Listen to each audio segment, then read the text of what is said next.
دا علل دی د علی ابن مدینی رحمہ اللہ بن جعفر السعدی المدینی دا 161 کې پیدا دی اور 234 کې دی وفات دی. وس علل خی د حدیث علت خی من صلی علی جنازه رواه سفیان عن عبد الملک بن عمیر عن سالم بن برات عن ابی هریره. ګوره په دې کې رواه دلته روایت کې سفیان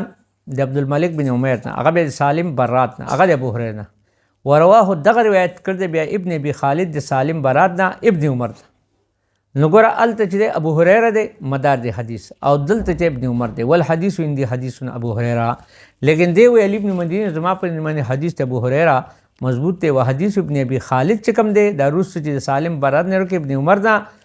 وهم هغه وهم دی، یعنی حدیث من صلی علیه جنازتین. نو دې کې تا ته و هغه وهم اخو هغه وهم په دویم روایت کې په اول کې نشتی. بل علت حدیث منزلنا غدن ان شاء الله بخیب بکنانا، وې زمونږ منزل زمونږ پړاو چې دی سار به ان شاء الله کا الله خو خیب بن کنانا کې به دا په مکه کې یو ځای دی پیړل کنه پهاړونو په نیمه ځای دی چې بعد هغه ځای دی چې بعد کې کافرو بچی څه چل کو پیغمبر سم په خلاف معنی قسمونه خړلیو. په خپل قال علی ابن مدینی حدیث ابو هریره نبی صلی الله علیه وسلم منزلنا غدن زم منزل سبا پڑاو ان شاء الله کله خو بالخیب دی عند الضحى یعنی ضحى سره. نو رواه زهری ګورو سوس روایت کې ګورا علت رواه زهری روایت کړی دا زهری فاختلف علی زهری فی اسناده. بیا علماء اختلاف کړي په زهری مې په سند کې. په خپل فرواه اوزعی امام اوزعی روایت کړي زهری نه په بخاری کې لکا و ابراهیم بن سعد و نعمان بن راشد و ابراهیم بن اسماعیل بن مجمع كلهم من الزهری. مدار حدیث ټولو کو زهری ګرځول دی، یعنی په مختلف طرقو سره راغل دی، دته مطابقت تامه وي. اور بیا روایت کې ابو سلمہ نه هغه ابو هریره نه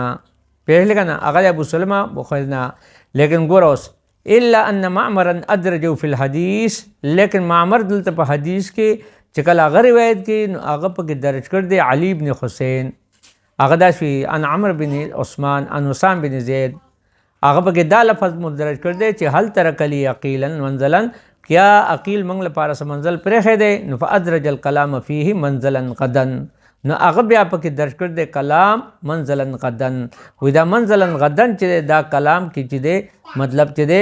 یعنی هغه خپل د طرف نه چې دی ادراج کړ دی. لکه کله کله زهری ما ادراج کوي لکه ځکه نبی علیہ السلام وی حين اراد حنینا، نو دا وی منزلنا غدن ان شاء الله تعالی بخیب بن کنانه خیس تقاسم علی الکفر. دا غزیر چې التاغو په کفر باندې قسمونه خړل. دا چې دی یعنی مطلب چې په یوم النحر باندې پیغمبر صلی الله علیه وسلم د سبا لپاره اعلان کړ او دا په مینا کې دی وی نه نازلون غدن بخیب بن کنانه خیس تقاسم علی الکفر. دا هغه غزیر چې التاغو په کفر باندې قسمونه خړل. نو ګورا نو معمر په حدیث کې چې ده کنه ادراج دا شوتل. وقد رواه محمد بن ابي حفصه او دغه روایت محمد بن حفصه روایت کړي زهری نه، دلته مدار په زهری دی، یعنی هغه روایت کې د علی بن حسین نه، هغه د عمرو بن عثمان نه، بر چې څنګه سند دی هغه سي دی. او بیا د اسامه نه التم اسامه بیا ولم یذکر فيه منزلنا بالخیب، لیکن هغه په دې کې منزلنا بالخیب نه ذکر کړي. نو چې نه ذکر کړي نو دلته چې د علت حدیث دا معلوم شو چې مطلب بعض ذکر کو بعض ذکر نه کولا کا منزلنا بالخیب. ورپسې کوئی علل حدیث النبی صلی الله علیه وسلم را رجلا یدو رافع یده، پیغمبر صلی الله علیه وسلم یو سړی ولیدو چې دعا کوله لاسونه اوچت کړو په درا حاله. نو قال علی ابن مدینی وی حدیث ابو هریره النبی صلی الله علیه وسلم صلی رجلا، پیغمبر صلی الله علیه وسلم موږ کو ویل یو سړی یدو رافع یده چې هغه دعا وکړه لاسونه اوچت کړو. انو دا روایت د قاقا نه، هغه د ابو صالح نه، هغه د ابو هریره نه. د ابو هریره یو شاګرد ابو صالح ته او بیا دغه شاګرد قاقا دی. ورواه دغه روایت بیا دغه د ابو هریره رد شوی دی جریر کړ دی هغه د عامش نه ابو صالح نه مرسلا. لیکن ګورالته ابو صالح چې برای راست ابو هریره نه نقل کوي او دلته جریر پر روایت کې عامش نه روایت کې عامش د ابو صالح نه او بیا مرسلا د ابو هریره نوم ذکر کوي. نو دای ته علت او خلقان په دې کې علت دا دی لکه د ابو هریره پر روایت کې. ها په دریم ترکمان راشه ورواه دغه روایت کړ د ابو معاویه د عامش نه، د عامش یو شاګرد جریر دی او دارنګ چې د عامش بل صالح چې د بل ابو معاویه دی لکه هغه ابو صالح دی او عامش استاد بیا صالح دی هغه سعید دی. نو التبرنا په برنده ابو هريره پر روایت کوم سعید نشتی او په ابو صالح په قطع روایت کې بیا ابو سعید نشته لکه ورواه سلورم روایت کې ګوره روایت کړ دی وقید عمشنا النبي صلی الله علیه وسلم نا التبر ګوره عمش ته نو دلته عمش ابو صالح نه روایت کې دلته عمش نبی صلی الله علیه وسلم بهر برایراس کوي را سادن چولی دی ساد لرا والحدیث اندی حدیث قاقا لیکن وی حدیث زما په نوم دی قاقا چې ابو صالح نے روایت کی هغه ابو هريره نه هغه مضبوط ته وکذا ابو معاویه یقول فی حدیث هغه دا خبر کوي نو قال علی وی حدیث ابو هريره حدیث ابو هريره مثل محجر الى الجمعه هغه سړی چې په جلته سره په حجیره کې مزل راځي حجیره نه مراد په جلته سره راځي اوس ګوره دا یو حدیث ته د من لګه تاسو واورئ رواه معمر د روایت کړي معمر او اصحاب زهری ان الاغرنا او بیا اغر د روایت کړي د ابو هريره نه لیکن څه فرق دی الا ان ابن عینه رواه ان زهری ابن عینه روایت کړي زهری نه اور هغه ابو سعید نه اور هغه چې بیا ابو هريره نه و جميعا صحیح دا ټول طرق صحیح دی وی علی ابن مدینه قال علی وی من کان یؤمن بالله والیوم الاخر فلیکرم جاره د بل حدیث ته چا چې ایمان په الله باندې او په آخرت باندې هغه عزت ته کې خپل میلمان فقار رواه مالک علی ابن مدینه دی روایت کړي مالک ابن عجلان د سید مقبرینا مقبری به تذکر چې د پلار په مقبره باندې نگرانو وان ابي شریخ الخزاعینا ګوره دې کې روایت کړي مالک ابن عجلان دواړو د چا سید مقبرینا ابي شریخ خزاعینا ورواه دغه روایت بیا کړي عبدالرحمن بن اسحاق فخالفاهما د دې دواړو خلاف کړ دی فرواه بیا روایت کړ دی سعید مقبرینا د دغه دواړو روایت نه یعنی خلاف کړ دی نو دا په علت نو دی وسوي وسو والحديث عندي حديث مالک و ابن عجلان حدیث زموږ په نوم حدیث دی مالک ته او د ابن عجلان و اخت عبدالرحمن بن اسحاق او دلته عبدالرحمن چې کوم روایت کړي اسحاق او بیا خلاف کړ دی نو لہذا دا دغه خطای ده